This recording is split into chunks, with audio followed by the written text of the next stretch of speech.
હજુ પણ સૌરાષ્ટ્રવાસીઓએ ચેતીને રહેવાની જરૂર છે, કારણ કે જે વરસાદી સિસ્ટમ છે, ડીપ ડિપ્રેશન છે, તે કચ્છ તરફ છે અને કચ્છથી પાકિસ્તાન તરફ આગળ જઈ રહ્યું છે। વિંડીના માધ્યમથી સમજીએ કઈ દિશામાં આગળ જઈ રહ્યું છે, ક્યાં વરસાદી માહોલ વધારે રહેશે। આપ જોઈ રહ્યા છો નલિયા આસપાસ આ ડીપ ડિપ્રેશન છે, જે કચ્છ તરફ જે કચ્છમાં છે, પરંતુ એ આગળ વધી રહ્યું છે પાકિસ્તાન તરફ। જો કે આ ડીપ ડિપ્રેશન સૌથી પહેલા અહીં હતું, જે અહીંથી પસાર થઈ સૌરાષ્ટ્ર પાસે પહોંચ્યું હતું અને ત્યારબાદ આ સિસ્ટમ અત્યારે કચ્છ પાસે છે, જેથી ભારેથી અતિ ભારે વરસાદ નલિયા, ગાંધીધામ, જામનગર અને દ્વારકામાં વરસી શકે છે। આ સાથે જે દરિયાઈ બેલ્ટ છે, ત્યાં પણ ભારેથી અતિ ભારે વરસાદની આગાહી હવામાન વિભાગે કરી છે।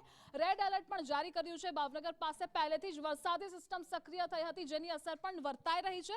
આ સાથે દક્ષિણ ગુજરાતની વાત કરીએ તો ઓફશોર ટ્રફ અહીં છે, 3 વરસાદી સિસ્ટમ સક્રિય થયેલી હતી, જેના કારણે ભારેથી અતિ ભારે વરસાદ વરસી રહ્યો છે। જો કે રાહતની વાત એ છે કે ઉત્તર ગુજરાત અને મધ્ય ગુજરાતમાં વરસાદનું જોર ઘટશે। હવામાન નિષ્ણાંતો પણ આ પોતાનો મત દર્શાવી રહ્યા છે, પરંતુ ઓવરઓલ સૌરાષ્ટ્ર પર વધારે ખતરો તોડાઈ રહ્યો છે। સાંજની પરિસ્થિતિ જોઈ લઈએ કે આજે ડીપ ડિપ્રેશન છે કઈ દિશા તરફ આગળ વધી રહ્યું છે, તો આપ જોઈ રહ્યા છો કે આખો જે રેડ ઝોન છે નલિયા પાસે છે અને પાકિસ્તાન તરફ તે આગળ વધશે, એટલે તેનો પ્રભાવ અહીં વધારે જોવા મળશે।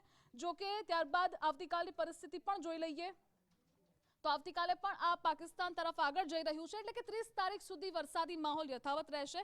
30 તારીખ પછી રાહત મળશે રાજ્યભરના દરેક વિસ્તારોમાં।